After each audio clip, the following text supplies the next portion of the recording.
Welcome back with a smiling face.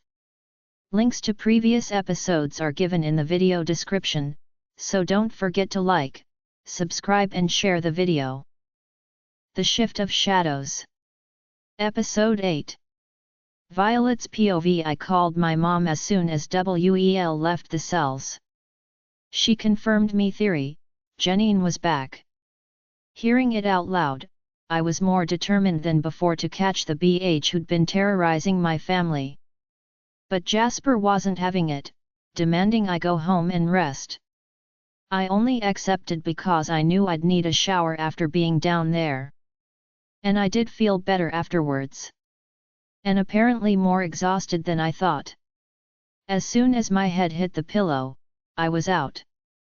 I woke up to find Jasper sitting on the bed, combing his fingers through my hair and trailing along my neck. "Hey!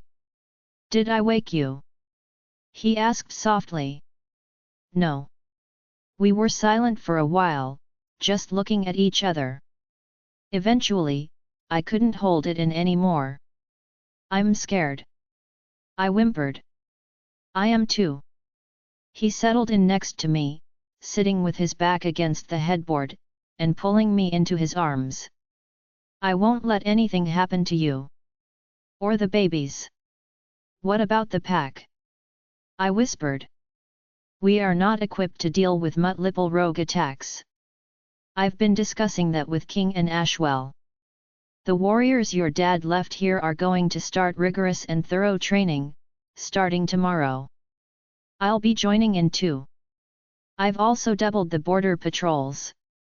She could just teleport herself in here, if she really wanted to," I reminded him. His arms tightened around me. "I'll think of something," he promised. "I won't let him come anywhere near you." A knock on the door made us look up. It cracked open and Tracy's face peeked inside. "Sorry, I know you said you didn't want to be disturbed. But there is a man here wanting to see you." "A man? He says you're Grandpa." Jasper and I looked at each other. And then we were both scrambling to get out of bed, and rushing to the door. "Where is he?" I asked. "Outside." Tracy ran after us. I raced down the hall, as fast as I was able to go, and into the foyer. Throwing the door open, I gaped for a second, as there indeed stood my grandfather. He was casually looking around, dressed in blue jeans and white shirt. When he saw me, he smiled widely. "Hey kiddo!" "Grandpa!" I hurried down the steps and practically threw myself into his arms. "Easy there. You're carrying a precious load." He laughed. "I'm so glad to see you." I looked over his shoulder. "Is Grandma with you?" "No. You know how she doesn't like to travel," he replied sadly. I nodded. "Hello Gideon." Jasper came up to us. "It's nice to see you again." "And you? I heard you've had quite a lot of your plate since leaving." "It's been rough at times. But we're doing all right." "Why are you here?" I asked. "Your mom told me." He gave me a knowing look. "I came here as, how should I put it? Your backup. Let's go inside.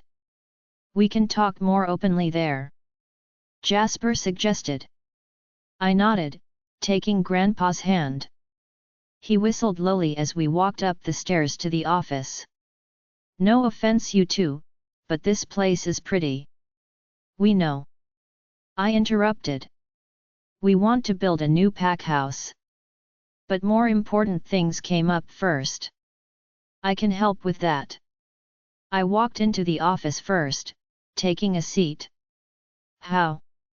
"It's pretty basic magic actually." He caught my eye. "Have you been practicing?" "No. I didn't want to without you or Aunt Clara." "Fair enough. I was coming to visit soon anyways, for that reason." "We'll start tomorrow." He walked to the wall, placing both palms against it. Until then, I'll work alone fixing this place up. He whispered something under his breath, the sounds and syllables mixing together. I jumped when the room started to transform before my eyes. The dull-looking walls rippled, becoming brighter and cleaner, as if a fresh coat of paint had been applied. The carpet under my feet changed from a dark blue to a lovely golden brown. Grandpa leaned away from the wall, flicking his fingers separately at 3 of the chairs. They flew against the wall, one lined up beside the next. Waving his hand, they appeared to melt together, resulting into a soft-looking white sofa. "Anything else?" Grandpa asked, grinning. "I'd ask you to do something with the desk, but I already ordered a new one." Jasper laughed. "It doesn't look like there's anything wrong with it. It was Warwick's. I don't need anything of his." "Ah. In that case." I watched as the centerpiece of the room started to shrink. It didn't stop until it was the size of a kitten. Jasper walked over and picked it up. "You can just toss it. I promise it won't unshrink." "Thanks." Jasper tossed it in the trash can near the door. I sank onto the sofa. It was as comfortable as it looked. "You're doing this for our room next," I said cheekily. "I can do the whole house if you want. I'm holding you to that." "Now," he crossed his arms, "tell me what's been happening." We told him everything, from the time we left Blood Moon. I let Jasper do most of the talking, only filling in the gaps when needed. I was seriously happy to see my grandpa. It was an extra hand in this fight, a hand we needed. Being a dark witch, Janine wasn't bound by the same rules as regular witches. Grandpa's knowledge and skill was in short supply around here, and undoubtedly useful. "I think I can help at the border. I can make it so nobody can cross without being invited in," he told Jasper. His shoulders sagged in relief. "You have no idea how much that would help." "Do they know?"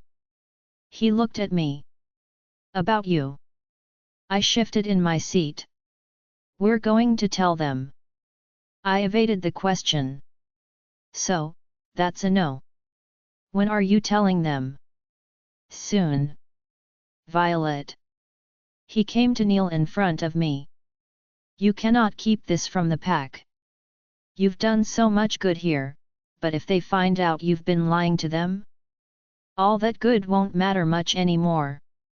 You'll just be another Luna who kept stuff from them." "This is pretty complicated, Gideon."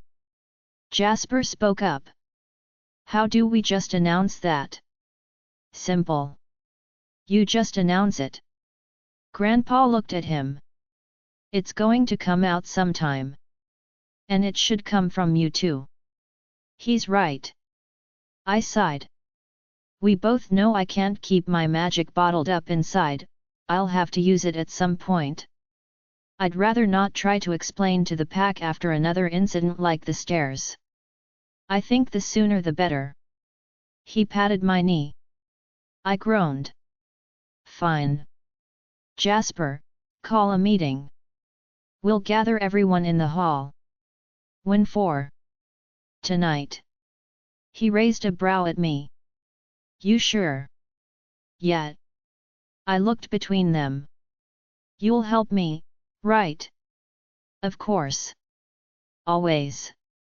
I smiled at them, even though my stomach was churning in knots. Telling the pack I was a hybrid was very low on my priority list. I'd been putting it off for a while, too long. But if I was being honest, the chest in my mind had been rattling more frequently, and I was restless at times. Often lately, I thought about going out to the woods and unlocking it. But I was scared of what I could do, scared that I wouldn't be able to control it. My magic should be a bigger part of my life, but I was keeping it locked away, trying to forget about it. Pretty much doing exactly what Grandpa and Aunt Clara had told me not to do. However, now that Janine was back, I felt a new fondness for what I was. If I could learn anything, it might just help us win against her, bring her down. For good this time. Done. Jasper sat next to me. I'm not worried, really. Except for Warwick's old pals. We'll deal with it. I'm more worried about Janine. We should head to the border. Grandpa said. I want to get that shield up as soon as possible. Good idea. What about me? I don't mean to sound controlling. Jasper trailed off, looking uncomfortable. You want me to stay here? I guessed. Yet. Just until your grandpa puts up that shield. His eyes pleaded with me to not be angry. All right. I'm getting hungry anyway. I stood and stretched. And someone stretched back. Ah! I gasped. My hands flew to my stomach. What? What's wrong? Jasper was on his knees in an instant, his hands fluttering around my torso anxiously. Gently, I guided his hands to my stomach, breathing deeply. Waiting. They moved. I swear they did. I grumbled. Without answering, Jasper rolled my shirt up. Sparks flickered when he laid his hands back down, and just like before, I felt a nudge from inside. And then another. And another. Jasper looked up at me, his eyes lit up with wonder and love. Hello boys. He said softly. You're quite energetic, hey. He kissed my skin softly. May I? Grandpa stood in front of me, his hand outstretched. I nodded. The grin on his face as he felt what we felt made him look younger than he was, totally carefree. Amazing. Jasper stood. I'd love to do this all day, but we should get going. I'm glad I was around for the first time they kicked though. He tilted my chin, kissing me deeply. I love you. All three of you. We love you too. He kissed me again and then they were gone. I sat on the couch for a little while longer, just enjoying the feeling of my babies nudging and rolling around, until my stomach grumbled. Shuffling to my feet, I began to make my way to the kitchen. Halfway there, I ran into Tracy. Hello Luna. She greeted me. Hey Tracy. Can I help you get anywhere? Thanks, but I'm still able to walk on my own for now. I laughed. Regardless, she skipped along beside me. For now. I remember when my mama had twins. She could barely move by the end. You're a twin? I asked curiously as we took a corner. Oh, no, not me. My brothers. They're 3 years younger than me. I smiled. I'm having boys too. Really? Awesome. Have you decided on names yet? I've come up with some, but I wanted to run it by Jasper. I shrugged. She skipped ahead, holding the kitchen door open for me. I thanked her, looking around and trying to decide what I wanted. Of course, I already knew. Is there in the fridge, top shelf? Tracy smirked. I made some fresh yesterday for you. She pulled down a container full of chicken. I blinked at her. Thank you Tracy. No problem. I'm always happy to help. She began humming to herself as she flitted around the kitchen, almost dancing. I rested against the wall, watching her work. Tracy really was the happiest person I'd ever met, nothing seemed to bother her. Her attitude was so different from everyone else's at Silver Moon. There was nice people, yet, but even they had their fair share of problems. So, Tracy. I interrupted her, humming. Have you always been at Silver Moon? Oh, yeah. Born and raised. Did you work in the pack house before? She glanced up, smiling softly. I can see where you're going with this. Yes, I worked for the old Alpha and Luna. Lucky for me, I was assigned to look after the Luna. You count that as luck? I was in charge of her day to day, making her breakfast, making the bed, doing her laundry, etc. Which meant I hardly ever saw the Alpha. Sure, Anne was a BH, but I think I got the lesser of two evils, you know. It was the first time I'd heard her ever insult someone. And even as she did so, she did it with a smile. Her words and attitude were so different, it made me laugh. I'm not sure about that, but I'm glad you weren't around him much. Actually, none of us were, a whole lot, except Stacy. The only times we were gathered together was at one his parties, or pack events. She must have caught my look, because she continued. Stacy was the Alpha's maid. Everything I did for Anne, she did for him. I thought maybe she did a little more for the Alpha as well, but I didn't vocalize my thoughts. Do you miss your old job? I inquired. Tracy shrugged. I guess. The pay helped my family a lot, but we don't need to worry about that now. Most of us are just grateful you let us remain in the pack house. She danced over to me, holding out a plate with a delicious-looking chicken salad and macaroni on the side. I thanked her, my mind forming an idea. Around a big bite of sandwich, which was as good as it looked, I asked, how would you like your old job back? She froze in place, regarding me with bright eyes. What? I swallowed. Why don't you work for me? If you want. I can pay you the same as Anne did, but I'd actually think you deserve a raise just for tolerating her that long. I giggled. Are you serious? You would let me work for you? I don't see why not. You already have the knowledge of the job. Who better than you? Suddenly, her arms were around me in a tight hug. I moved the plate of food barely in the nick of time. Thank you. Thank you. She cried. Then she gasped, pulling away. Does this mean I'm the official nanny too? Of course. I can't think of anyone else I'd want. I grinned. She leaned down, pointing a finger at my stomach. You hear that, you two? I'm going to help your mama look after you. I'm so excited to meet you both. The twins kicked in my stomach, further cementing the theory that Tracy was a good, if not the best, choice for this job. Jasper's POV, the shield was up, and I was exceedingly grateful. I felt like I could sleep tonight knowing my family, and the pack, was that much safer. Thank you. I said again. No need to thank me. You think you'll be staying for a while? I asked. For a little while. I don't like to be away from Rose too long. Vi had told me her grandparents' story. It was heartbreaking, to say the least. I understand. We stepped onto the sidewalk. Violet was waiting for me, standing under a tree with Tracy.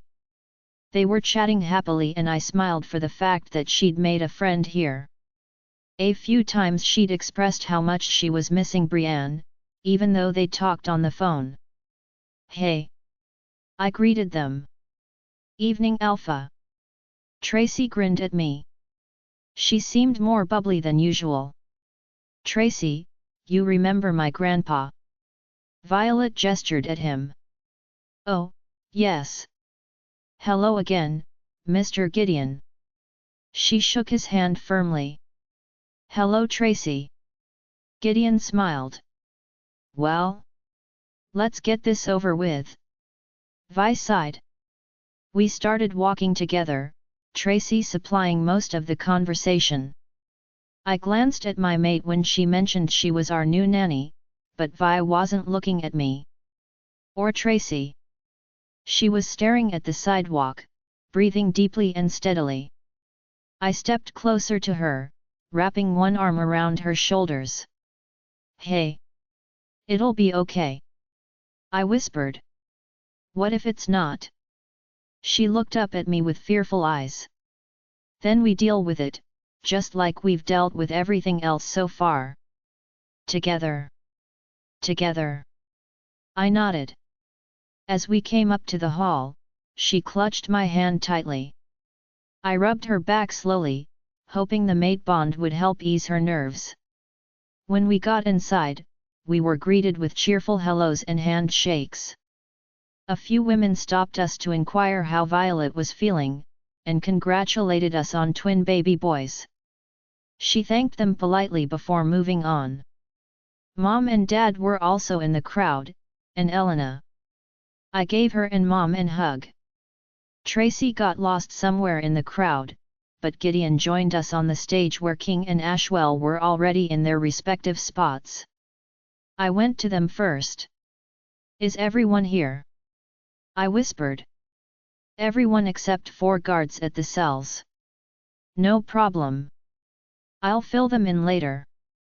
We stepped apart, and I went to the podium, raising my hand. The noise of the pack quieted. Thanks everyone, for coming tonight. Violet whimpered quietly behind me. We've gathered you all here tonight because we have an announcement to make. Violet. She made her way robotically to the podium, staring out at the pack. They looked back expectantly. I am not sure what to say. She whispered in a low aside to me. It doesn't have to be a long speech. Just do your best. I assured her. She looked back at the crowd, clearing her throat. So, as many of you know, Jasper and I care about this pack very much. She took a deep breath. Even though we've been here for such a short time already, we've grown to want the best for each and every one of you. And part of that is, we believe, not withholding important information from you. That said, I'd like to tell you what we've uncovered from the rogue who was captured earlier. He was working for a woman, set upon this pack to kidnap me. Gasps echoed around the room. We learned there were more rogue groups with the same mission, and we don't doubt there are more out there now. What can we do? Someone called up to us. Tomorrow, training by the Blood Moon Warriors will begin for those who want to join. We've also taken some safety precautions as well. She looked over her shoulder, motioning to Gideon, who stepped up beside us. This is my grandfather, Gideon. He is a witch. Every pair of eyes in the hall went to Gideon. A few people standing near the stage took several steps back. I internally sighed, hoping the reaction to Violet was better. You don't need to be afraid of him. He came here to help us. A short while ago, he created a protective shield around all of Silver Moon. Now nobody can cross our borders without being invited in by either myself or my mate. People started whispering, looking at Gideon a little less warily, while others still clearly didn't trust him. But why are they after you? Tracy shouted from her spot. She might have been the only one here who was looking on with a face full of concern. Because of what I am. Violet replied lowly. She closed her eyes briefly, then said the words I knew she was terrified to speak. We believe this woman is after me because I am a hybrid. It wasn't exactly the truth, but it could have been. We'd not discussed whether Jenny knew or didn't know about Violet being a hybrid. Though that was a far easier explanation than retelling her parents' whole history. It was also safe to say Janine would figure it out, if she hadn't already. However, it was very clear nobody at Silver Moon had suspected. Violet's words were met with a dead silence. Everywhere I looked, I saw that people just didn't know how to react. Some looked at her like she was telling a not-so-funny joke. Others were shocked, and some were just dumbfounded. It was silent for so long that I started counting in my head. 2 minutes went by, and nobody had come up with anything. They were all frozen, resembling an odd painting. I leaned over the podium. We're going to need someone to say something. I knew it. A voice shrieked from the far wall. Everyone turned that way, almost in perfect formation. Of course, it was a woman from Warwick's old friends, pointing an accusing finger at us. I knew you would wreck this pack. You come here, pretending to be so sweet and innocent and wanting to help us, but really, you've just been biding your time. That girl is a monster. She will kill us all. Her mate yelled. Violet winced, flinching back. She would never hurt anyone. Mom screamed back. Once again, I was glad they had relocated here with us. Isn't that your son? The woman snapped. Of course you would defend him and his mate. Now, hang on just a minute. Kettler, of all people, shouted back across the room. They did come here and help us. They just built us a new hospital for God's sake. His argument sent the pack whispering again. Not to mention all the work of getting the fields back again. And the orchard. Didn't I see you out there today, Greg? Kettler looked around. Sure did. Greg spoke not far away. Our new tractors run like a dream. Wouldn't have happened without these two. He nodded at us. Violet is a sweet girl, she wouldn't do anything to hurt the pack. She only wants to help. Dad said firmly. They brought a witch to our pack. The woman yelled again. They've been hiding things from us. We can't trust them. I came here to help protect you. Gideon shot at her. I didn't have to. And nobody asked me either. But if you wish, I can take down the shield, and you can go up against the rogues yourself. The woman backed down, nudging her mate. I finally remembered him as Ricardo Perez. He had fought us tooth and nail when we evicted him. Obviously he would hate us, no matter what. We apologize for keeping this from you. I said. Our intent was never to lie. You have to understand, Violet is the first hybrid in a very long time, and that name already has a poor reputation. We wanted to gain some ground with this pack first, show you that we have the best intentions for you at heart. And now we're hoping you can forgive us for our mistake. How can we trust you? An elderly woman stepped forward, placing her hand on the stage. How can we trust that she isn't dangerous? We all know the stories. Hybrids tried to take over, get rid of us all. Violet stepped around me, her arm brushing my back. She strode to the forefront of the stage, looking down at the woman. I am not like them. She stated firmly. I know what they did. The hybrids of the past looked down on regular werewolves, thinking they were better than them. Tried to wipe them out.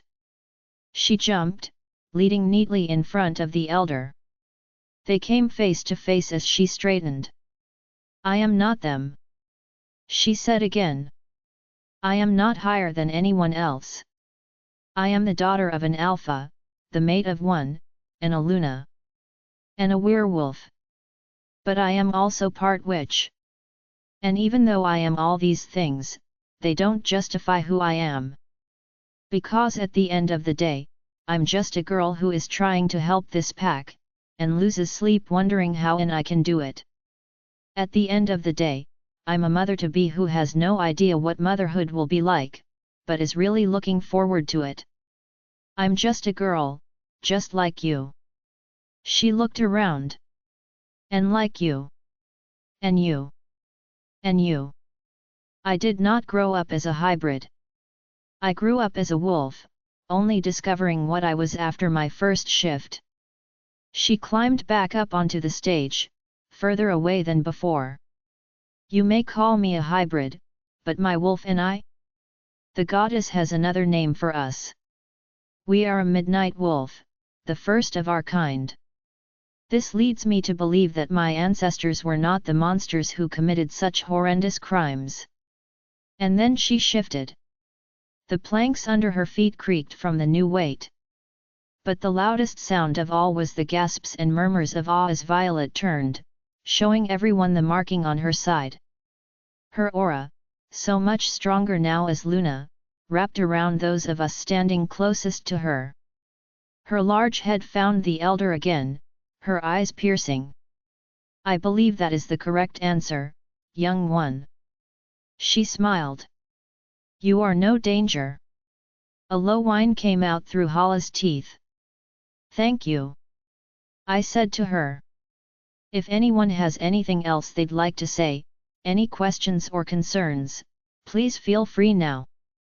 I'm not concerned at all. Greg scoffed. Around him, others agreed. I'm a bit surprised, but I don't believe we have anything to fear. Kettler added. Sounds of agreement sounded all over the hall. My eyes briefly landed on Stacy, who unlike everyone else, was staring at me instead of Violet. Her gaze was cold, and maybe calculating even. I looked away. All right. If that concludes tonight's business, you can all go home. Thank you again for coming out. I turned away from the podium, coming to face my Beta and Gamma. Ashwell's lips were in a thin line, and King looked equally as pleased. Yes. I asked them. You should have told us. Ashwell whined. We would have kept it to ourselves. King added sourly. We weren't keeping it from you specifically. I apologized. They both pouted and I chuckled. So, you two can work under a hybrid. We work for you. I laughed harder. Don't kid yourselves. We all know who the boss is. I looked at Hala, who rolled her eyes. I suppose every Luna is the true boss. Ashwell eyed her as well. I want to go for a run. Hala's voice sounded in my mind. Sounds good. I'll see you guys later. I clapped them on the shoulders as I left, following Hala. We waited until everyone had left, then she shifted back. Come on. Let's go outside. I took her hand, leading her out to the side of the building. This time we both shifted, shaking out our fur. Where to? Anywhere. We took off at a nice pace, heading for the woods. We hadn't found the time to run together since we left Blood Moon. I felt overjoyed at having her next to me again, racing through the woods, our bodies brushing against one another every so often. Eventually, I let my conscious drift the back of my mind, letting Eno take over. The two yipped, playing with each other's tails, jumping at each other. They hunted for a while, bringing down 2 large deer and sharing their spoils. After a while, Hala lay down, panting. We lay next to her, nudging her belly with our nose, whining softly. Part of me wondered if it was safe for Violet to shift, but I knew I was being paranoid. Lots of she-wolves shifted during pregnancy, unless otherwise instructed not to be a doctor. Some even said it was good for the pups. Eno stood, whining again. Hala got to her feet, and they retraced their steps, stopping at a stream for a drink. Eno gave me back control when we came up to the edge of the woods, and I shifted back. I think there's a stash of clothes around here, I said as Violet shifted as well. I sniffed the air, following the scent of familiar fabric. A wooden chest lay at the base of a tree, full of clothes for men and women. I grabbed shirts and pants, tossing a pair to Vi. Thanks. We dressed quickly. So. That went better than expected. I said, referring to the meeting. Yeah. But people are still going to be wary of me for a while. They'll get over it. Once they see you really aren't a danger. She smiled softly, reaching out to take my hand. I hope you're right.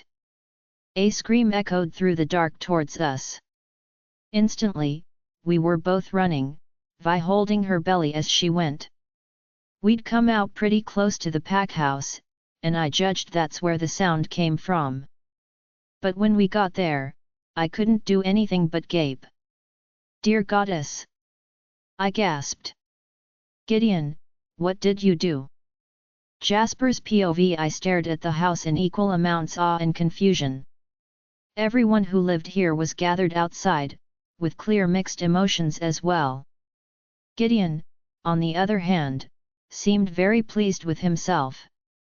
You said you were going to tear it down, build a new one. I just saved you a lot of money. A strange noise came from the back of my throat. I had no idea what to do right now. Be angry? Be happy? The house that stood before me now was brilliant. The walls were a lovely, almost glowing white brick now instead of red. The vines that had previously been caressing them were now healthy, vibrant, with yellow flowers complementing their green stems. The flower beds had grown twice in size, with as many plants. I picked out rose bushes, daffodils, lilies, and many more. The roof looked brand new too, and the windows seemed as if they'd always looked so clear. I was stunned. He told us to go outside, and then bibbidi-bobbidi-boo. Tracy reported. It's beautiful. Vi whispered. It sure is. Tracy agreed. Can we go back inside now? You absolutely can. Gideon grinned and I groaned. Everyone rushed to the front door, and their gasps of amazement told me the inside had changed just as much. I knew I was right when I stepped through the door. Vi said. What once was the foyer was now an open room. The walls and doors that had separated the rooms on the sides were no longer there, making the area feel much more spacious. The walls themselves were a bright white, accentuated by the dark wooden beams framing them. The floor was now a medium brown wood floor, but the most impressive thing of all was the grand staircase that led up to the second floor. It was set a good 10 feet from the front door, with intricate railings and polished steps. I couldn't wrap my head around it. Did you change everything in the house? I asked. Yep. You should see the kitchen. He clapped his hands. Oh, I'm definitely going to see the kitchen. Vi squealed. She ran off with Tracy, leaving me to shake my head. You don't like it? No, I do. I just can't believe it. But maybe you should have started with something smaller, you know? Some people here are already unsure of you. He scoffed. Give me one reason this isn't beneficial for the pack. I looked around again, conceding he had a point. Maybe the people who live here. But I see where you're coming from. You should know the Alpha's old bedroom no longer exists. I essentially buried it behind a wall. I made you two a new bedroom. You made a bedroom. Well, not out of thin air, no. Whatever I took from other places, I put into that room. It's one of 4 on the 4th floor. I really don't know what to say. I laughed. Thank you. So much, Gideon. Anytime. Now, I'm going to find my room, because that just about sapped my energy. Good night, Alpha. Just Jasper. Good night. I waved as he walked away, whistling. After he was gone, girls rushed back into the room, talking excitedly. They all seemed very happy with the new house, and I was glad. Deciding to see what other improvements Gideon had made, I went in search of Violet. And each step I took, I was more and more in awe. Finally, I reached the kitchen, which now had shiny metal double doors. Pushing them open, I found some of the old staff, some of the girls, and my mate and Tracy. In an extra-large kitchen. Oh, wow! I looked around at the new floors, new counters. New appliances? Had he ordered those? Or teleported them here? Jasper, I could live here. Vi giggled. Did he at least get you chicken? I smirked. Yes. A whole fridge full. She pointed to one of the 6 refrigerators. Wow! I repeated. I had some doubts, Luna, but your grandpa is one outstanding fellow. Nicholas, the old cook, said. He's pretty special. She agreed. Doing all this for us, and just because he could? He's definitely a good witch. No, he's the best witch. Tracy said. Well, I rubbed my hands together. Who's up for a snack? Everyone raised their hand, so I got to work. Nicholas helped me put on some spaghetti, and together we cooked meat and cut vegetables for the sauce. I found a cupboard full of spices, and made garlic butter. Nicholas found the bread, and in no time at all, we had a huge platter of garlic bread and spaghetti to serve. I copped an extra big helping for my mate, setting it down in front of her with a grin. What smells so good? Stacy entered the kitchen, her nose lifted in the air. Spaghetti and garlic bread. Nicholas held out a plate to her. Thanks. She took a seat at the end of the new island. Who made it? Nicholas and I. I replied. Oh. Her eyes appraised me. Never looking away, she scooped up a forkful and slowly lifted it to her mouth. Her tongue flicked out to lick the sauce off her lips. It's delicious. Ignoring her, I turned to my mate. Gideon said we have a new room. Want to go see? She gave me a grateful look. Sure. Dinner in bed. Sounds good. I grabbed my own plate, bidding everyone good night, and wishing them luck on finding their rooms. Stacy pouted, her eyes drilling a hole in my back all the way out of the kitchen. She's lucky I didn't dump this plate over her head. Violet growled. That would have been a waste of good food, you know. True. I helped her up the staircase, taking her plate for her. When we got to the top, we both stopped. And then laughed together until my stomach hurt.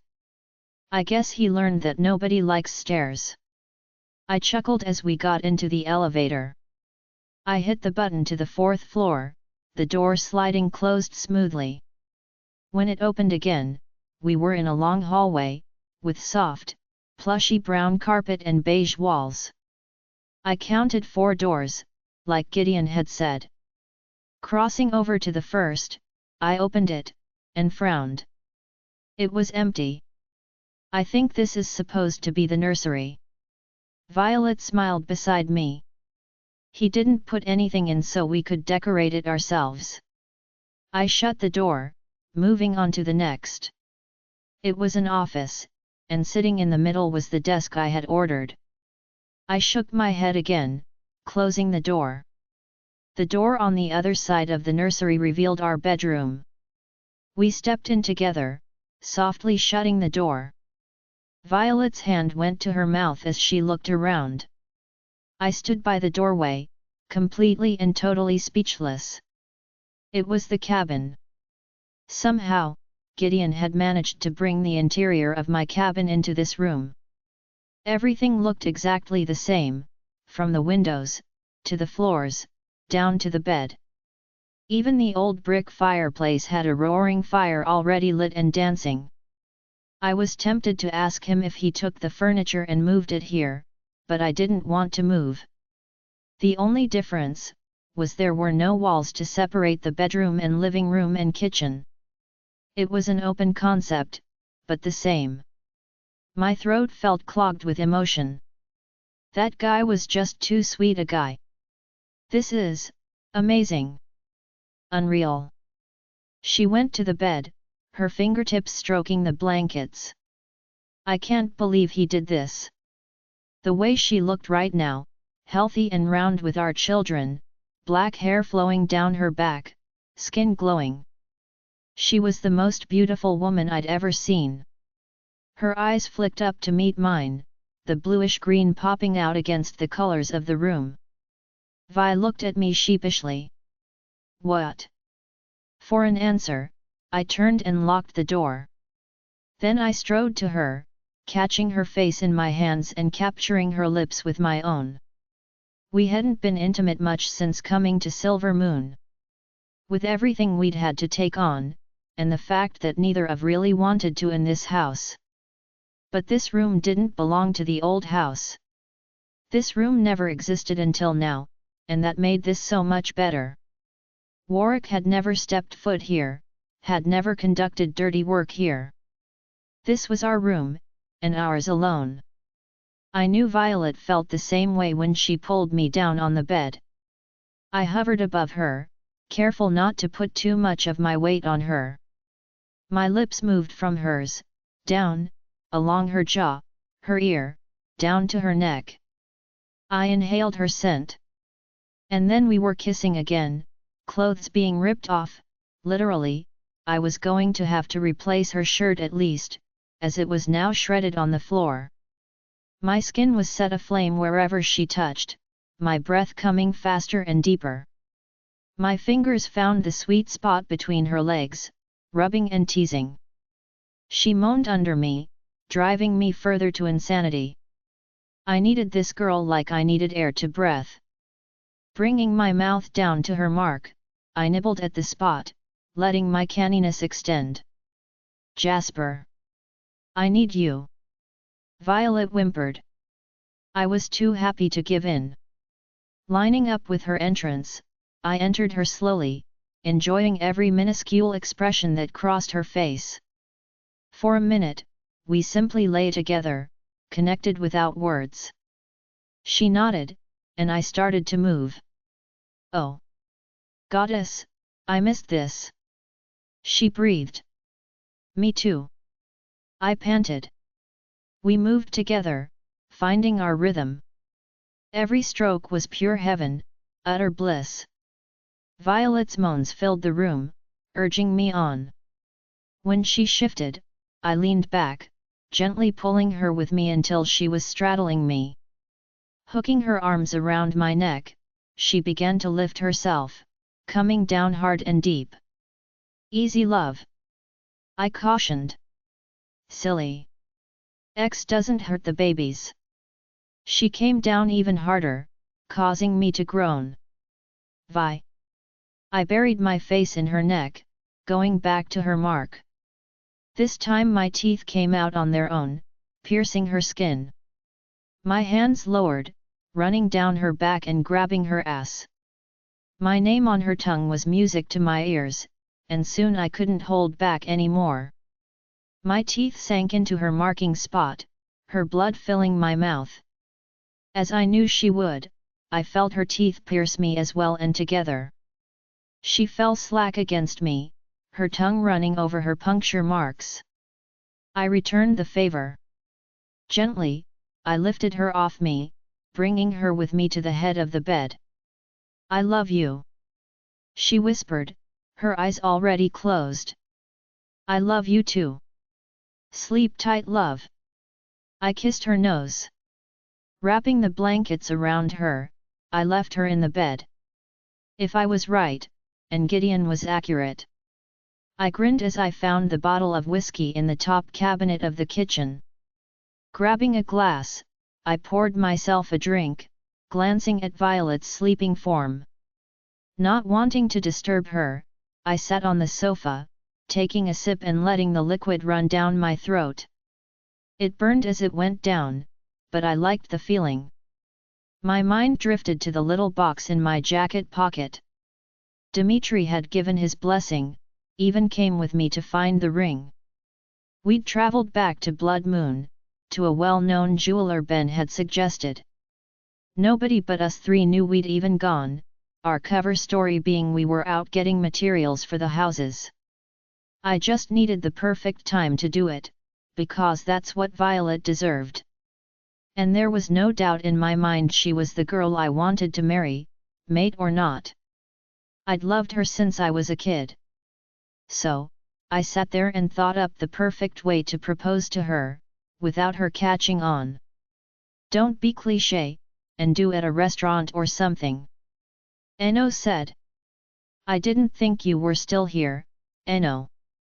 You've been quiet the last few weeks. I took another sip of my drink. I've had a lot on my mind. We share the same mind. All right, I've had a lot going on then. Such as? I've been talking to Celeste. My forehead creased. The moon goddess. Do you know another Celeste? I rolled my eyes. What have you been talking about? This and that. You'll know, when the time comes. Gee, you're so helpful. And then I had a sickening thought. It's not about the babies, is it? Everything is okay with them. Yes, the babies are fine. It's not about that. Thank the goddess. Yes, we can all thank the goddess. Now, about Hala. What about her? Am I allowed to mark her now? I choked back a laugh, covering my mouth so I didn't wake Vi. You're silent for weeks, and the first thing you come back with is getting it on with your mate. Whatever. You can't talk, you just had S**X. And it was great. I grinned and he growled. Go for it. You don't need my permission. You told me I couldn't. Not before I marked Violet. You humans. He trailed off, and I could feel his frustration. I chuckled lowly, finishing the rest of my drink. Violet's POV. I woke up the next morning feeling better than I had in weeks. Stretching out, my arms landed on Jasper's side of the bed. But it was empty, my fingers trailing along the silk sheets. Lazily, I opened my eyes, spotting a folded piece of paper. Vi, I went with Ashwell to help with the training today. I made you breakfast though, it's in the microwave. I love you. XOXO. The thought of food had me getting out of bed quickly, the babies nudging me impatiently. I smiled, rubbing my stomach, which seemed to grow more and more each day. Now that I knew what their kicks felt like, I was eager to feel them, and overjoyed when I did. My first order of business was to use the bathroom, which I found myself frequently using nowadays anyway. Then I went to the kitchen, pulling out a plate of eggs, bacon, hash browns, and blueberry waffles. A small fruit bowl had been left on the top shelf of the fridge, along with a glass of orange juice. How did I not smell him cooking this morning? My mouth was watering already. Taking my food and glass, I took it over to the sofa, digging in greedily, and savoring each bite. I nearly choked when Grandpa popped into the room, standing 3 feet away. Goddess! Now I see why Mom hates it when you do that. I chastised him. Sorry. He smirked, looking not sorry at all. That looks good. He eyed my food. It is. What are you doing here? I forked another bite of waffle. Just wondering how you like the room. He flopped on the cushion beside me, looking around. It's wonderful, Grandpa. Really? We love it. I smiled at him. Good. Just curious though. How did you do it? Is this the furniture from the cabin? I patted the sofa, raising an eyebrow.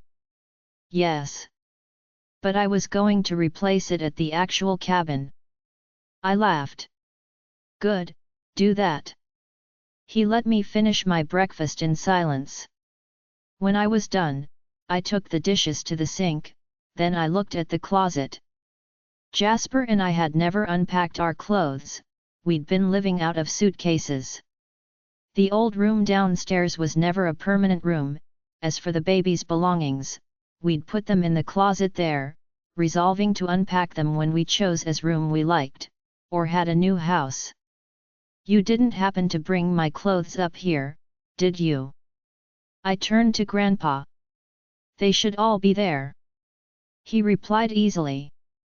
I shook my head, opening the double doors to a huge walk-in closet. As promised, all my clothes were hung up, Jasper's on the other side. A long dresser was set against the back wall. Opening the first drawer, I found my socks and underwear. The one under it had my old favorite t-shirts. I settled on a red AC/DCT and faded blue jeans. However, getting the jeans on was a different story, they were too tight. I mumbled. Everything okay? Granda called. My pants are too tight. I groaned. Ah. Taking them off, I shuffled through the drawers until I came upon a pair of sweats. Good enough. Satisfied, I walked out, heading to the bathroom. What did you want to do today? I asked casually as I brushed my hair. We should start on your training. I bit my lip. All right. After I'm done, we can go find a spot. He came to stand in the doorway. I already found a spot, actually. Away from the houses? And the fields? Yes. Throwing my hair into a low ponytail, I nodded. Let's go. He raised an eyebrow at me. You're in a good mood today. Is that a crime? He laughed. Not at all. He held out his hand, but I shook my head. We're walking. I just got over the morning sickness, no need to revisit it. You've done this 100 times. Not pregnant. Fine. I huffed. I giggled as we headed out. But when I opened the door to the room, a piece of paper caught my attention. It was taped to the outside, folded in half. I frowned, wondering why Jasper had left me another note like this. But when I unfolded it, I quickly realized it wasn't from Jasper. My throat tightened as I read the words, printed in an elegant script. Silver Moon does not need a monster as our Luna. Get lost, freak. The sheet was ripped from my hand, and then it was incinerated in front of my eyes. I looked at my grandpa, who was glaring at the ashes. They don't know what they're talking about, Violet. He said. Yet. My eyes cast downward. You're not a monster, or a freak. You're a first, the first of your kind. That only makes you different, and different doesn't necessarily mean bad. Clearly not everyone believes that. I mumbled. To what others think. The Violet I know has never cared either. But I'm a Luna now. I sighed. I kind of have to care what others think of me. I'm in a position of respect and trust. You only have to care up to a certain point. Don't let one person's immaturity ruin your whole day. He was right. I was going to start training today, officially, and it was long overdue. Soon, I would be able to show the pack as a whole that I wasn't a danger. Or a monster. As we got into the elevator, I had to wonder who would be brazen enough to come up here with such petty intent. They had to have come up the elevator, but there were so many scents in here from people going to different floors, it was impossible to tell. I should have paid more attention to the scent by our door.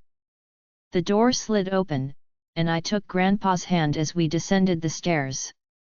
Tracy waited at the bottom, practically bouncing on her feet. "Good morning, Tracy." I greeted her as we reached the bottom. "What's up? I'm so excited for your training." She clapped her hands. I looked at Grandpa questioningly. "Tracy has happily agreed to sit in on your training, even join in when the need arises." "Why?" "Several reasons." "But what if I swallowed, unable to finish the sentence." Tracy took my hand. "Oh, Luna, you don't need to be scared of hurting me. Mr. Gideon will be there the whole time to make sure nothing happens," he said so. "And I want to help you. You hired me as your personal attendant, remember?" "Yeah, but to do laundry and help me with paperwork, Tracy. Not put yourself in the line of fire." Her eyes widened excitedly. "You'd let me help with paperwork? You're missing the point, Tracy." Her face got weirdly serious. "I'm willing to put myself in the line of fire if it helps you. That's what a pack does for their Luna and Alpha." Her words threw me off. I floundered around in my head for an argument, but when I couldn't find one, I conceded. "Fine," I grumbled. "Perfect. Let's be on our way, shall we?" Grandpa ushered us to the door. Tracy bounced along happily while I dragged my feet. A few people were out and about this morning. Some stopped to say hello, while others simply nodded. At least, nobody was giving me dirty looks or whispering about me. Tracy and Grandpa chatted while I followed just behind them. We walked past the field closest to the pack house. Greg and his co-workers were already out, planting. I waved to them as we passed, unsure if they noticed. "What's going here?" I pointed to the field. "Corn, I think. We haven't had fresh-grown corn in so long. I can't wait until it's done. Mama makes the best corn on the cob," Tracy said. "I'll have to try it sometime," I replied. Another 20 minutes passed of easy topics until Grandpa and Tracy stopped. I looked at my surroundings curiously. We were well away from the pack house and the town. The forest lay ahead, but this area was desolate, covered in patchy grass. I could hear the tractors in the distance, but we were quite alone. I wondered what, if anything, used to be here. What was this place? I looked at Tracy. Originally, it was another orchard. The old Alpha uprooted it though, saying he was going to build more houses. He never did though, so it's been like this for a few years now. Hey! Well, I guess this works then. Do you remember the techniques Clara and I went over with you? Grandpa asked. I nodded. Good. Let's start with that then. Tracy, why don't you go take a seat over there? Okie dokie. I waited until she was safely sitting on the ground a good distance away. Then I closed my eyes, focusing on blocking everything out. Grandpa walked me through it, just like before. It seemed a little easier this time around, even though it had been a while. Now, I want you to unlock the chest, open it. Let your magic out. I hesitated. The fear of hurting him or Tracy was strong in my mind. Don't be afraid, Violet. I'm here, I won't let anything happen. Nothing is going to happen. Taking a breath, I imagined the lock on the chest. Conjuring up a key, I unlocked it, slowly letting the lid open. A rush of energy through my body took me by surprise. My eyes flew open, my feet staggering back a few steps. It wasn't unpleasant per se, it felt warm, almost like being cuddled in a blanket by the fire, or being embraced. Grandpa watched my every move like a hawk, but he didn't seem unnerved, as if my reaction was expected. "You good?" he asked. I nodded once. "Okay. Here's what I want you to do. Close your eyes again, and this time, I want you to take a step away from Hala. Try to block her out, like you did everything else." I tried, but Hala whined loudly, fighting me. "What's wrong?" "It hurts," she whimpered. I immediately stopped, opening my eyes. "Hala says it hurts her." His forehead furrowed. "It shouldn't. She says it does. She was fighting against me." He scratched his chin. "But all the books say." "Can she describe it?" "It feels like you're pulling away from me, from our bond. It feels wrong," she said. I relayed her words. "But that's what a hybrid is. Someone who can tap into the two sides of themselves." I shrugged. "I don't know, Grandpa. But I'm not willing to hurt Hala." "No, no, of course not. I don't want to either." "Okay, let's try another way. This time, focus on Hala and your magic, together." For the third time, I closed my eyes, reaching for that bond I had with my wolf. She embraced it readily. At the same time, I tried to tap into the energy inside me, the warmth. And then something I wasn't expecting happened. I gasped as my mind and my wolf seemed to merge. It wasn't anything like having her in my head, a feeling I was very familiar with now. And it wasn't like when we shifted, essentially trading spots of control. This was a surreal feeling, an experience of seeing what she saw in wolf form, but in my human body. We thought together, felt together. But on top of that, or maybe mixed in, was my other side, my magic. It was the glue holding us together, bringing us together, as one being that was neither wolf nor human nor witch, but all three. Violet. I opened my eyes. Grandpa's eyes widened considerably. Hala. Both. I replied. My voice mixed with hers, coming out a little rougher. Whoa. Tracy said from her spot on the ground. How do you feel right now? Grandpa inquired. I feel, in control. He nodded slowly. All right. If you're up for it, I'd like to try a simple spell. I nodded. He took a step closer. I'm going to make a rose grow. Watch, and then repeat after me. He said the words clearly, waving his hand over the ground. A single rose sprout peeked through the grass, blossoming into a brilliant red flower. I smiled. Now you. Lifting my hand, I opened my mouth to repeat the spell. In my head, I imagined another rose growing. The warm energy inside me zoomed through my arm, pooling in my palm.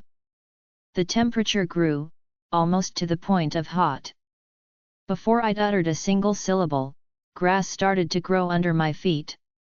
Not just grass, but tons of sprouts as well, popping out and reaching towards the sky. In the blink of an eye, we were surrounded by fresh grass and all types of roses ranging from red to white to yellow.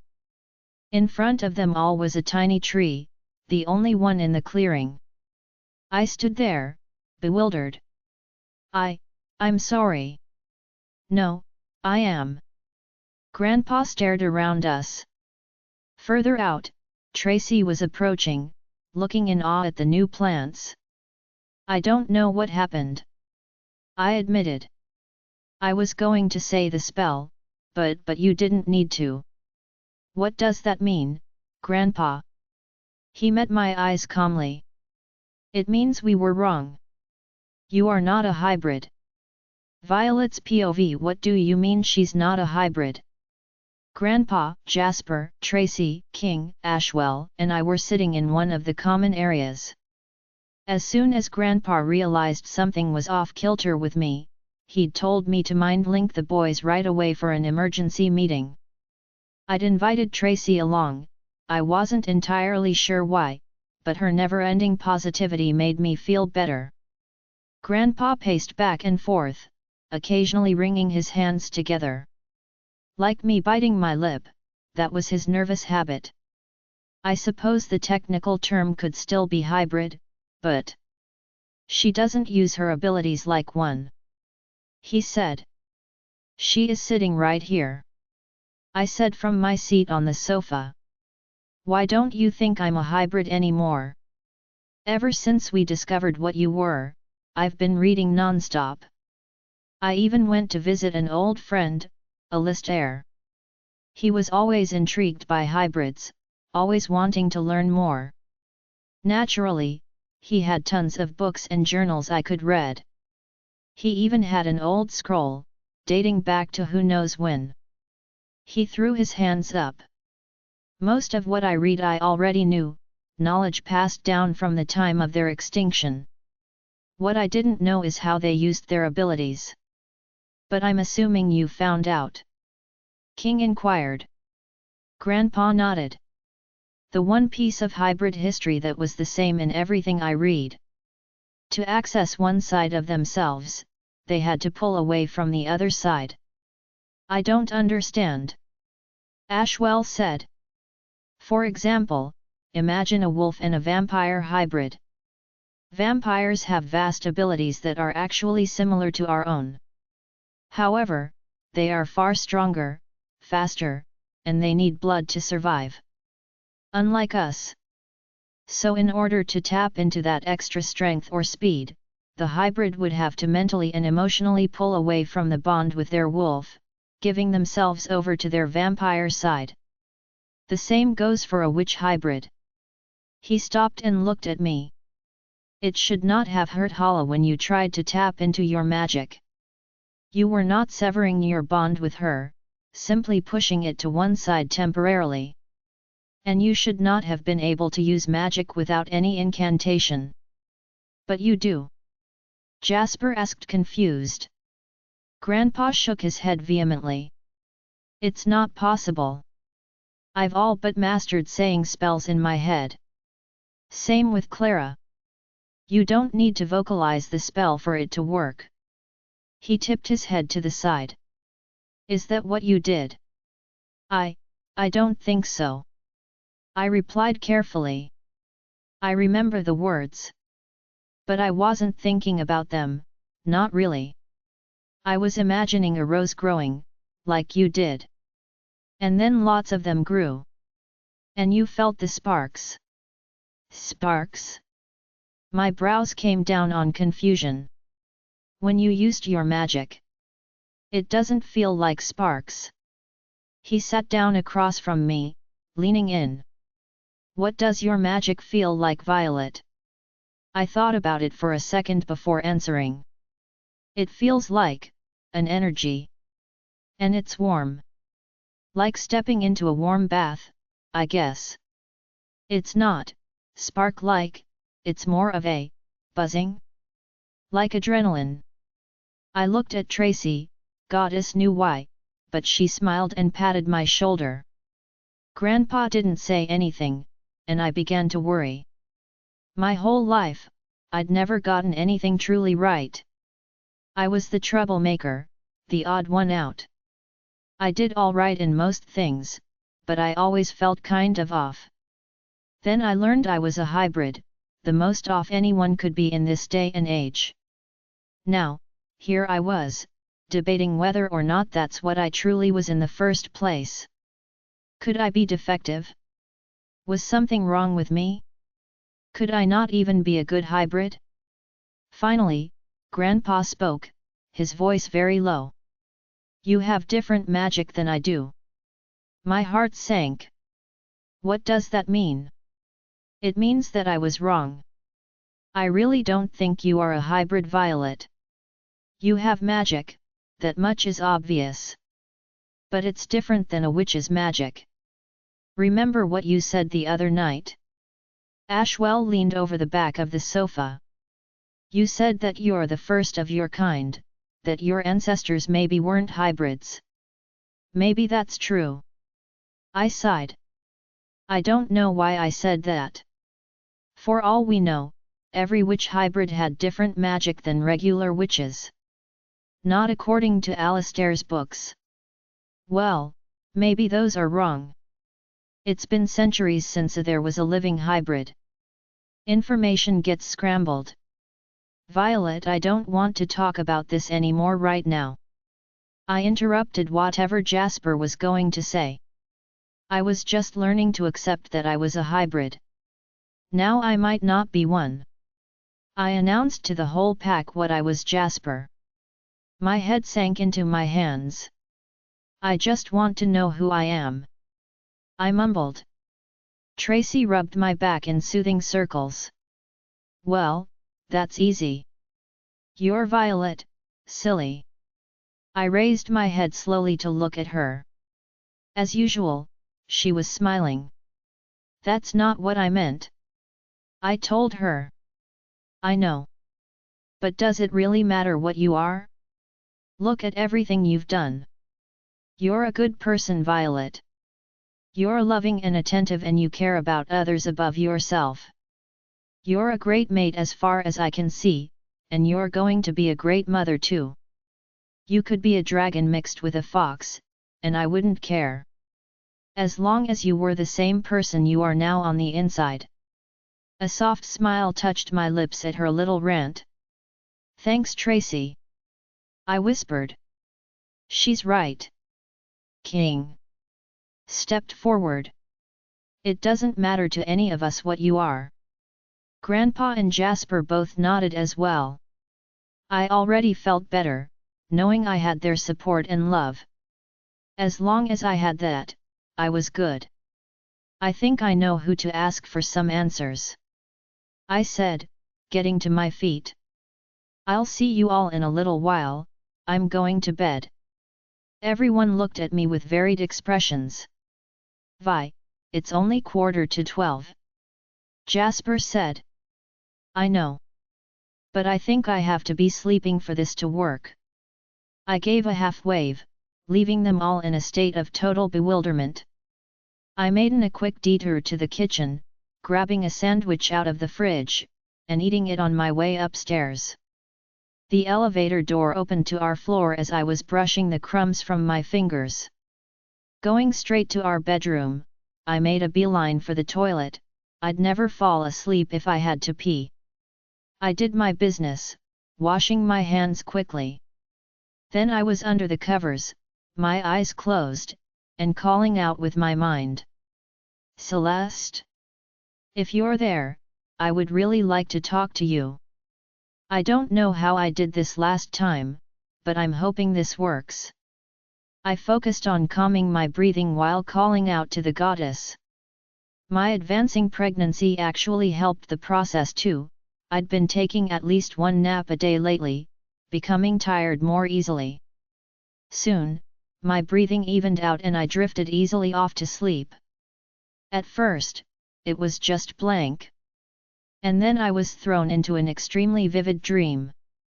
Large, mossy trees surrounded me, with equally mossy rocks spread on the ground between them. The air was crisp, the smells of the forest floating to me on the light breeze. Unlike most dreams, I wasn't watching from a third person's point of view. This time I was in my own body, experiencing things firsthand. I realized I was standing in the middle of a dirt path.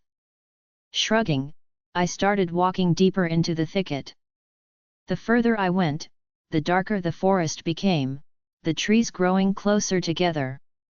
Shadows fell over the path, but I passed them over casually, feeling calm and carefree. My thoughts drifted as lazily as the wind in my hair, a soft melody humming from my throat. It was when the black wolf ran into my field of vision that I stopped. It looked oddly familiar, and then it clicked. Hala! I called. Her head turned at the sound of her name, her brilliant eyes watching me. She is quite beautiful, isn't she?" I screamed, spinning around so fast my vision blurred. "What?" The words fell from my lips involuntarily, my face paling considerably at the sight of the moon goddess standing before me. She stood like a queen amongst mortals, gazing at me with those mesmerizing violet eyes of hers. Her skin matched the white of her dress, her raven hair standing out against both magnificently. However, her expression was amused. I am sorry," I squeaked. Her laugh was like the most endearing music. "No harm done, child. I have heard worse." I suddenly remembered why I was here, but I was too shy to start asking my questions after my inappropriate outburst. Celeste, ignorant to my inner embarrassment, raised her hand, crooking her finger to Hala. My wolf jumped and leaped over rocks and bushes, stopping in front of her mother and rolling playfully in the path. "You've been having quite an adventure at Silver Moon." She said the words as easily as if we were discussing the weather. Yeah. It's been interesting." "How do you like being a Luna?" I rocked back on my heels, unsure if I should tell her the whole truth. "I like it." Her eyes met mine knowingly. I bit my lip. "It is not an easy task, taking on the role of a leader," she stated. "Not really, no." Looking away into the trees, I decided to ask an easy question first. "Why did you choose me?" "Because I know you will succeed." "You sound very certain of that." "I am certain of the person you are." I swallowed hard. "And who am I?" Celeste smiled softly at me, love and adoration in her expression. "You are a midnight wolf." I almost groaned aloud. Instead, I asked, "But what does that mean? Am I not a hybrid?" "No, you are not a hybrid." So, Grandpa was wrong about me after all. I thought I might feel relieved at this news, but instead I felt even more downcast. Didn't I fit in anywhere? "Do you know what this place is, Violet?" I shook my head. Nothing about this place was familiar to me. "I brought your mother here once." She drifted backwards, sitting on a large rock at the edge of the path. I followed, listening closely. At the time, she was very unsure of herself. Of her position in the pack, her role as Luna. As a mate. She got through it all though. A strong woman. She is that. I agreed. Back then, Hala had a different name. Nia. "I brought your mother here to ask if Nia could get a second chance." I gasped, my gaze going to my wolf. She was laying peacefully at Celeste's feet, her eyes closing sleepily. "This is where Hala was reborn?" I asked. "It is. This is where your fate was decided too. I gave Hala to you as a gift, but I knew together you two would do wonderful things. You were made for each other." "But she was made for Janine first." A sharp growl echoed out of Hala's mouth at the name. The moon goddess sighed sadly. "Janine was difficult." "In what way?" "I will tell you, but it is complicated, Violet. You must try to understand." She crossed her legs under her, leaning back on her hands. Her beautiful face was tilted up, looking into the sky. She looked so young, yet as old as the world itself. It was a dizzying experience. I had every faith in Janine. She began softly. She was so bright, so outgoing. Creative too. "I know you all believe that I have a hand in your creation, but that isn't true. Not in the sense that I choose who is born and who isn't. When a child is conceived, I only hold the power to grant them a gift. For some, it is an animal with which they bond their souls with. For others, it is magic. And then there are the vampires, which I do love, but sadly, they pay a steep price for. So I do consider you all my children, in a way. When Janine was born, I gave her the gift of Nia. A wolf as brilliant and creative as she was. She was such a good child, I had no doubt in my mind that she would do what I had set out for her to do. Her eyes closed, her fair lips turning down. I'm not sure where I went wrong. I've had so long, too long, to think that if perhaps I had visited her, encouraged her, things would have turned out differently. But it is what it is, and I cannot change the past. I don't think you should beat yourself up this much. I offered. You can't help what people do with their free will.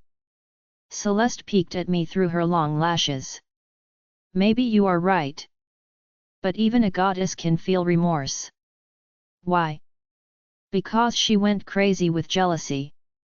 She laughed once, but it was not music-like. The sound grated against my eardrums, making me wince. If it were only jealousy that drove Janine to where she is today, I would not feel as I do. You see, child, I neglected Janine. I neglected to tell her how special she was to me, neglected to set her on the right path. And in my ignorance, she started listening to another. I knew it, but I did not nothing to stop it, having faith that she would continue to walk in the light. Bastion. No. A far more sinister being. It was whispers at first. I cannot tell you when they became more than that, but eventually, Janine started to turn away from me. She no longer looked to me for advice or goodwill. She became driven by greed and selfishness. Her life became about what she wanted, instead of what she could do. Her mind was poisoned against me, but still.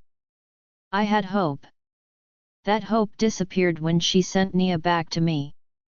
A lone tear that shone like a crystal ran down her pale cheek.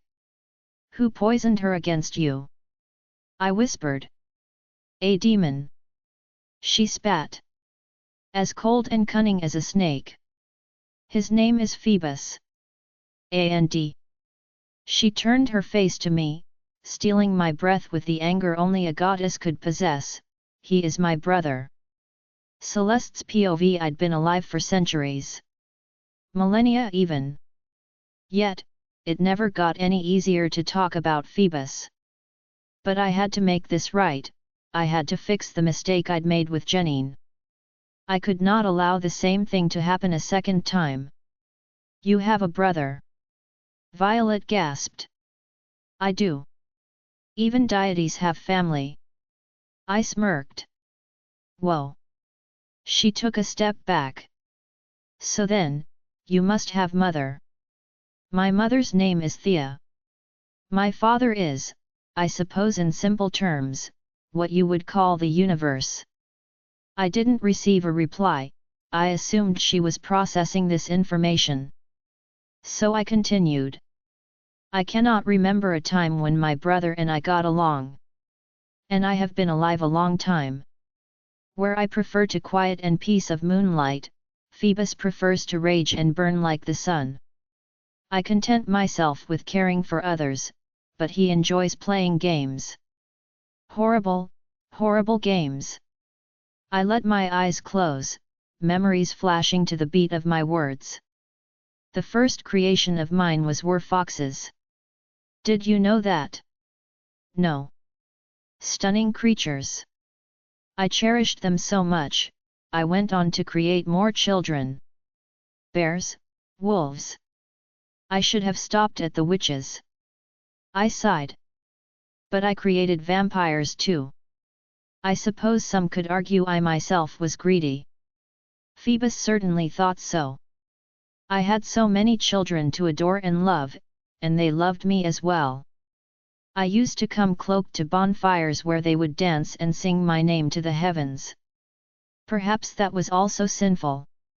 I mused out loud. My brother would frequent the mortal world, visiting my creations. He would plant all manner of heinous thoughts in their minds, thriving on the chaos he caused. It wasn't until I created the hybrids that I saw how truly evil he was. Even with my eyes closed, I could sense the tension from Violet. Both her and Hala listened to my story intently, hanging on my every word. Their heartbeats were in sync, accelerated from the anticipation. Your histories will never show how amazing the hybrids were, Violet. That knowledge has been wiped from any memory, every parchment. Once, they were harmonious, living in peace with other species. That all ended with Artemis. His name burned on the way out. The memory was so clear, even now. I forgot about the girl and her wolf, forgot about the forest. I was reliving my worst mistake now, my chest tightening with every breath. He was a vampire-wolf hybrid. One day, he led a group of hunters into the forest. He was so strong, and quick. Agile. A true leader. Phoebus was also in those woods though. Never in the 100 of years of my life would I have guessed what he had planned. His anger and envy towards me drove him to confront Artemis that day. He gave him a gift of his own, one born by hate and blood. He turned my child into a monster, right under my eyes. When I next decided to look in on the village, I was horrified to see it had been razed to the ground. Women lay amongst the rubble, holding their offspring in eternal embrace. Men had had their hearts torn from their bodies, limbs strewn about. My head fell forward, a desperate cry of anguish falling from my lips. I found Artemis. Eventually. He was in a cave, his teeth sunk into the neck of his father, drinking his blood to sustain himself. I seeped for the loss of so many precious souls. So many innocent souls. I drew my knees up, resting my chin on them. When next I saw my brother, he gloated at having appropriated one of my creations, shaping them into his own. He vowed that the love I had enjoyed would be snuffed out, like a candle in the wind. And so I watched as my once peaceful children terrorized each other, murdering one another. It is true the hybrids fancied themselves above all other species, but that was only planted by Phoebus in the first place. As if the nightmare could not get any worse, the vampires turned against me, joining the hybrids. Now I understand why they did. You see, Violet, I live by the rules set in place for me, even when I don't want to. I cannot interfere with the free will of my children. The consequences would be disastrous. I watched helplessly as one after another vampire was slaughtered, until finally, they lost hope in me. So they did what they thought they had to do in order to survive. What did you do? Violet asked. She was leaned against my rock, her eyes misty and wide. I reached one hand out to gently caress her cheek. I had a daughter. I told her. Hala whined under me, the sound ending in a broken cry. I don't understand. She placed her head over mine. Just as I bestow gifts on you, my mother bestowed a gift to me. I bore a daughter, a true daughter, of my own flesh and blood. She was my greatest love. I raised her out of sight of the carnage below, and the watchful eyes of my brother. I made her strong, but gentle. Loving, but unyielding. A princess, and a warrior. Like any one of you, I gave her a gift. A black wolf, marked by me and me alone. Against my own heart, when she ready, I sent her down to the mortal world. I watched over her, always. She held true to me, fighting amongst allies and ending the war. Artemis had passed already, leaving his cruel mission to his son. And then to his son after him. By the time my daughter was ready to leave me, generations had passed on Earth. The grandson was the last hybrid to exist, until they no longer existed at all. I laughed mirthlessly. Maybe I was wrong. Maybe what I did next is my biggest mistake. Violet's hand trembled over mine, her breath shaky. I could not find it in myself to forgive the vampires. Their betrayal of me was of their own doing, not by any means of Phoebus. It was petty of me, foolish even. In my anger, I took the gift that Phoebus had given Artemis, giving it to them. I watched in silence for centuries as they drank the lifeblood of others to survive. When they could not, they weakened, suffered. I truly felt it was a fair punishment. My hand slipped away from Violet, falling to my side loosely. Until I realized I was no better than my cruel, merciless brother. But it was too late. Once a gift is given, no matter how cruel it is, it cannot be taken away. My vicious tale came to end, the memories subsiding, but leaving behind the pain. Always pain. It was as much a part of me as the love I showed to my children. Never ending, never fading, a constant reminder of what and who I was, and what I had done. Beside me, Violet sank to her knees, weeping quietly. Hala echoed her cries, despair wafting in the air around the three of us. But I knew I could keep them here much longer. She needed to hear it all before I sent her back. Do you understand now? I asked her. She nodded, wiping her face. You are not evil, Celeste. She raised her head. You made a mistake. One of the many repercussions of watching over mortals. They make frequent mistakes. I smiled humorlessly. Sooner or later, I was bound to make a few too. Phoebus is talking to Janine, isn't he? I nodded once. Who am I to you? You are my child, but not my daughter. I will never have another true daughter. I blinked tears away.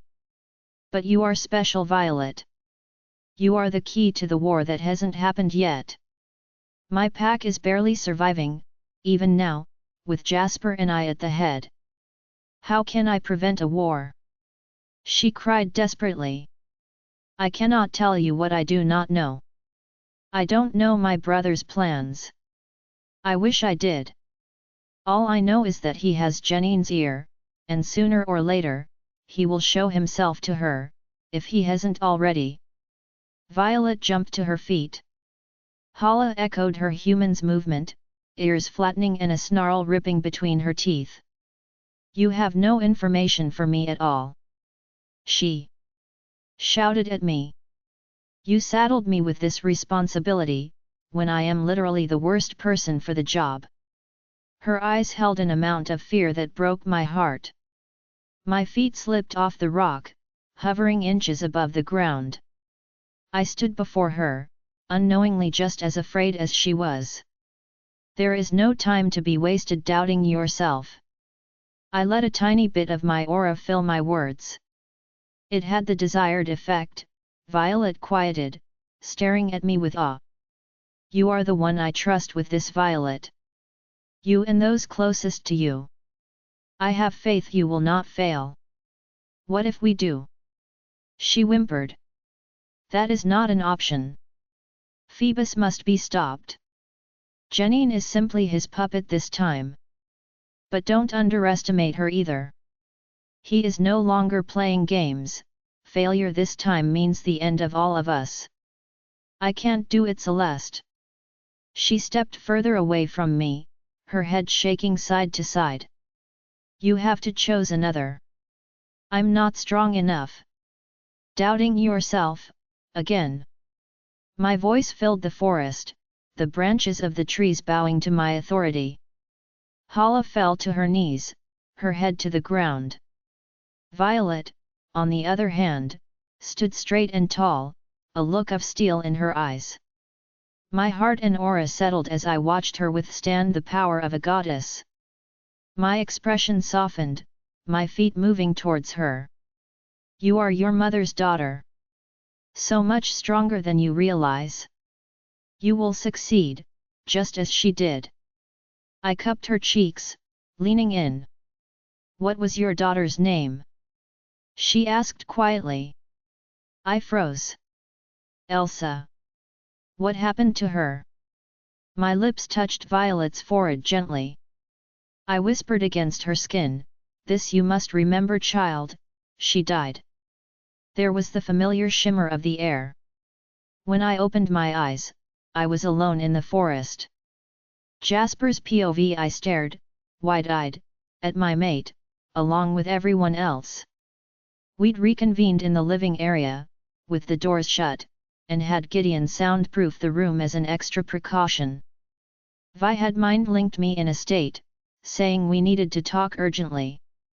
Of all the things she could have told us, the moon goddess's story didn't even make the top 10 on my list. Poor Celeste. Tracy wiped her eyes for the 100th time. The mood in general was solemn, everyone taking their individual time to process the information Violet had brought us. Eventually, I opened the conversation up with a question.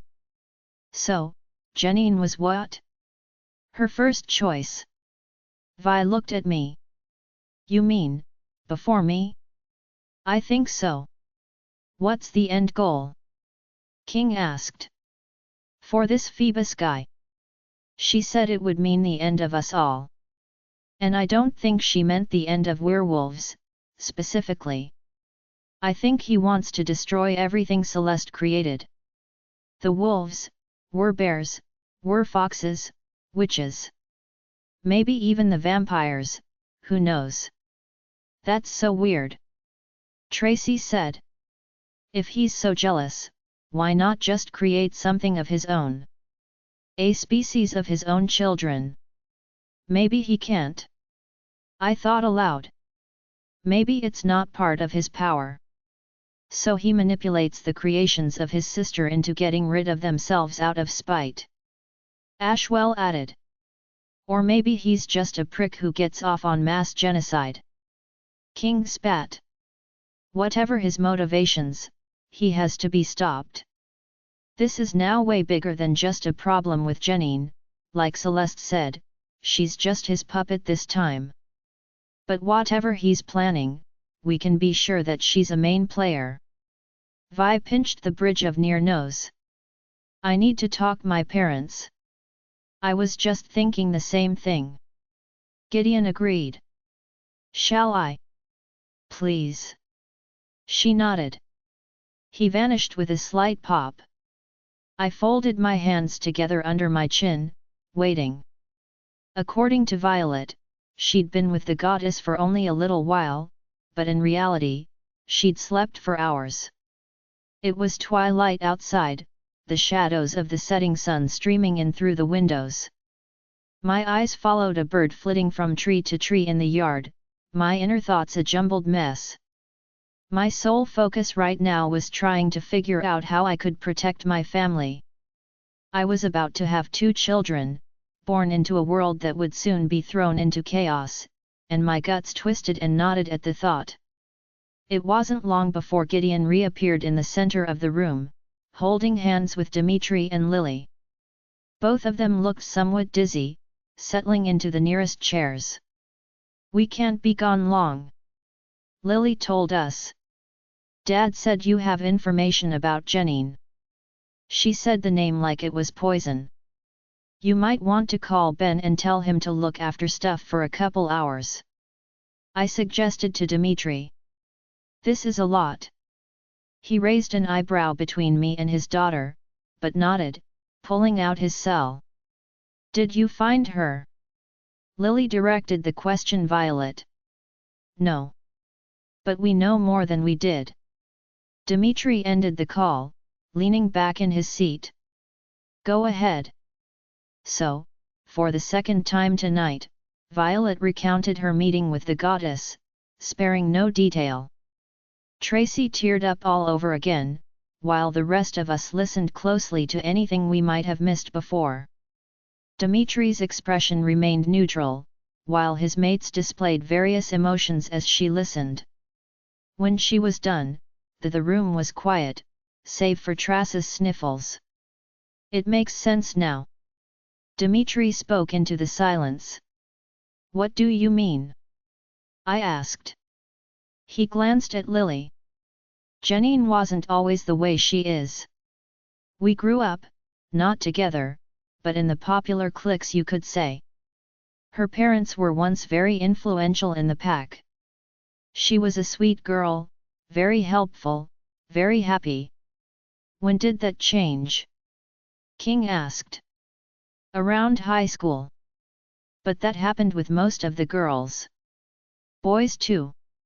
People change as they grow up. Honestly, I'm sure most people thought her attitude stemmed from her parents, particularly her mother. Why would anyone assume, or even think, that an evil god had anything to do with it?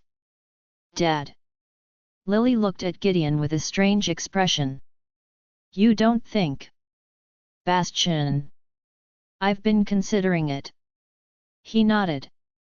But it also might be unfair to assume that every single evil person was influenced by Phoebus. I'd like to believe that Bastian was, but maybe he was just simply evil, of his own free will. He sighed.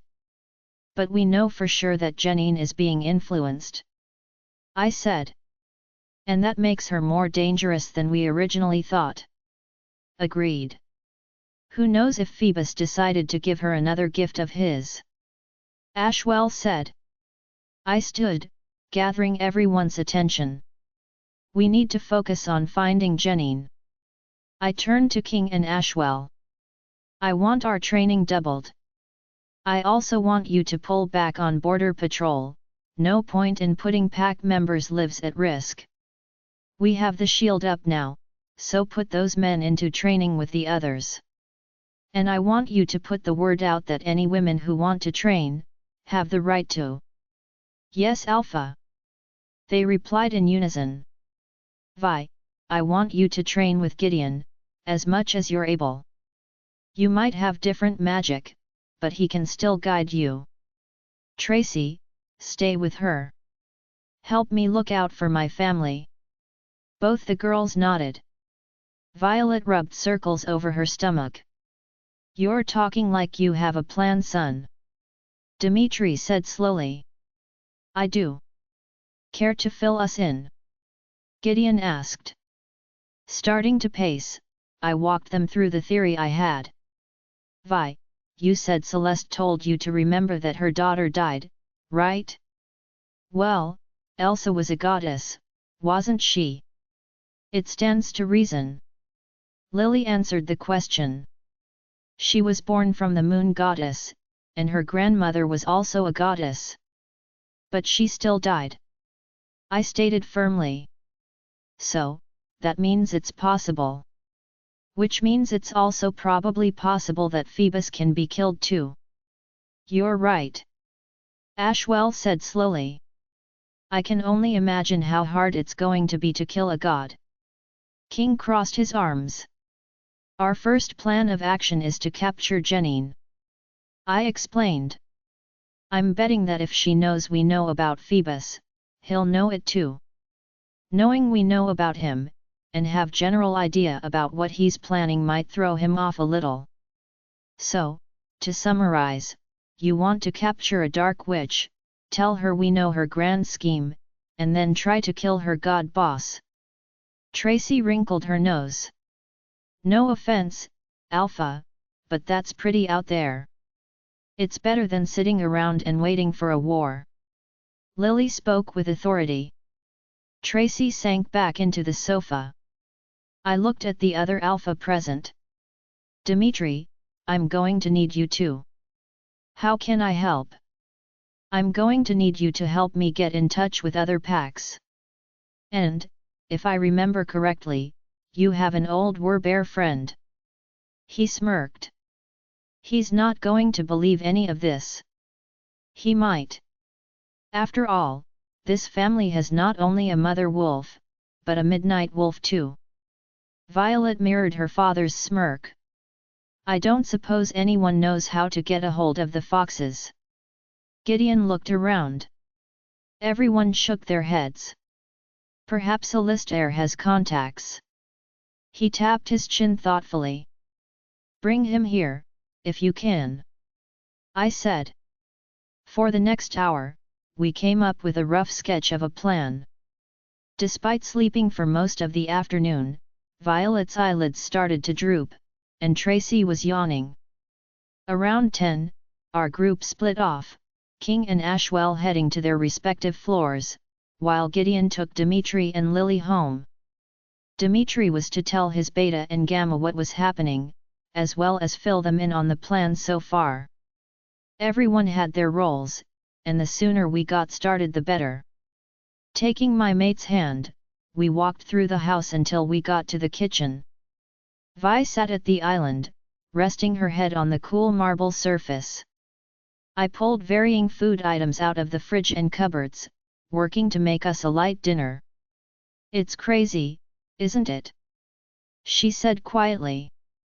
A few months ago we were bickering with each other at school. Now we're mates, Alpha and Luna, and preparing to fight a god. She laughed. Crazy. I flipped the chicken in the pan, joining in her laugh. Crazy indeed. I'm glad though. Glad I don't have to face it alone. I'm glad I have you.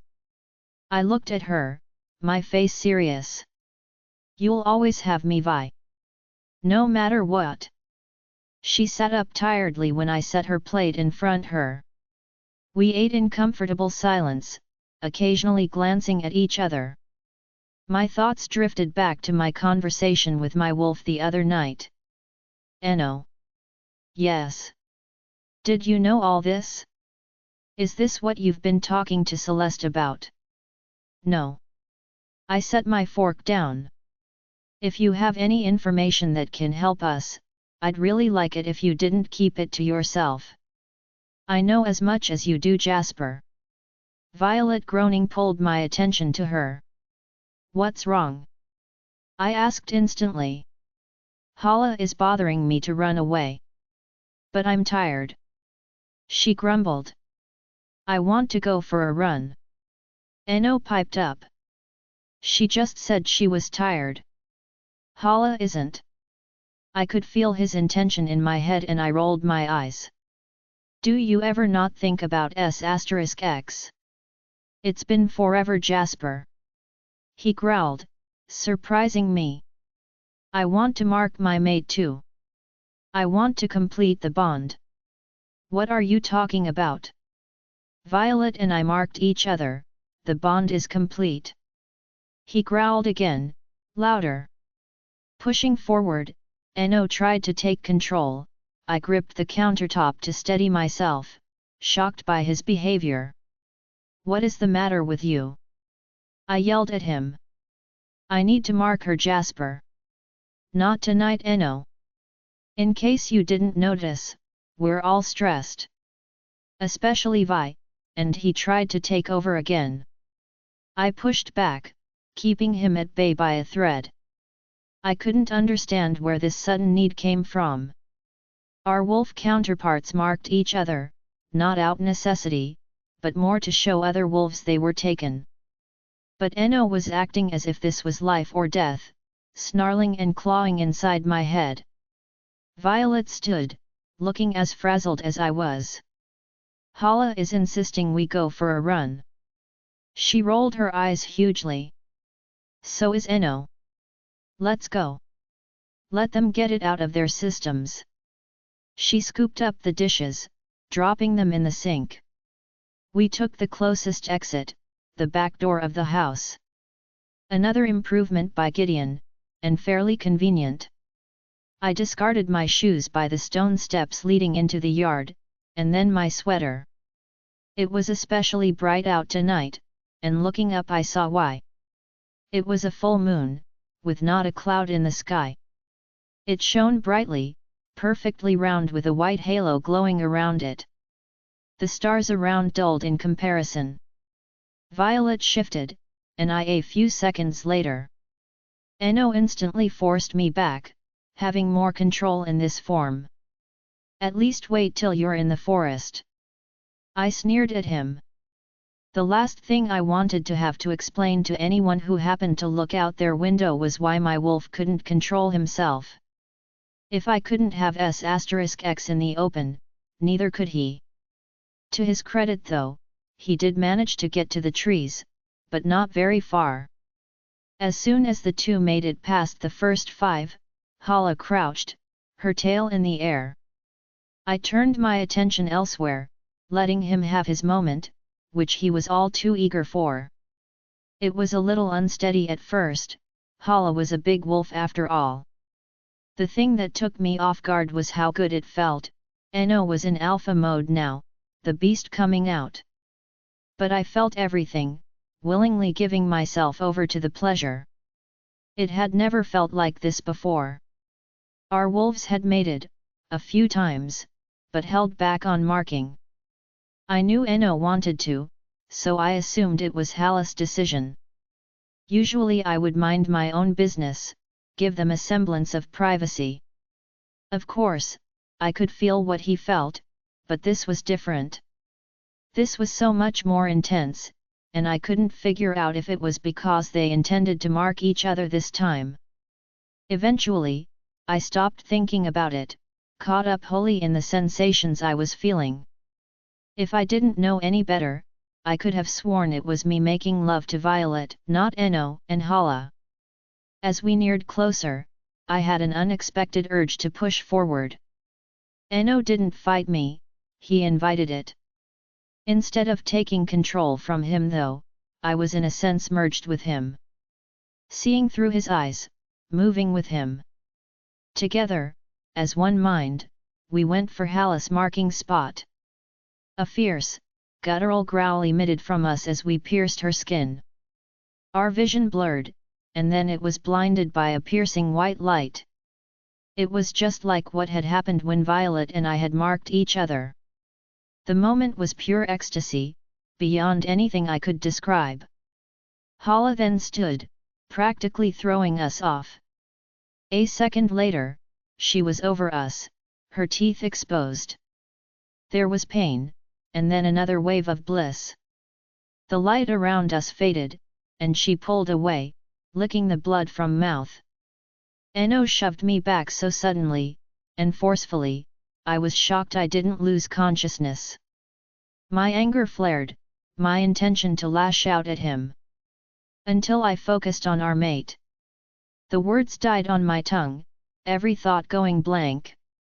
Hala stood tall, her head lifted proudly. There was visible golden glow around her, making her black fur shine. She might have even been bigger than before, too. But the thing that stood out the most was the mark on her side. It was no longer white, but a beautiful, brilliant gold, the glow around her only enhancing it. It matched our human marks perfectly. I had a gut feeling. Following my instincts, I pushed forward again. Enno let me, and I thought maybe he felt a little smug.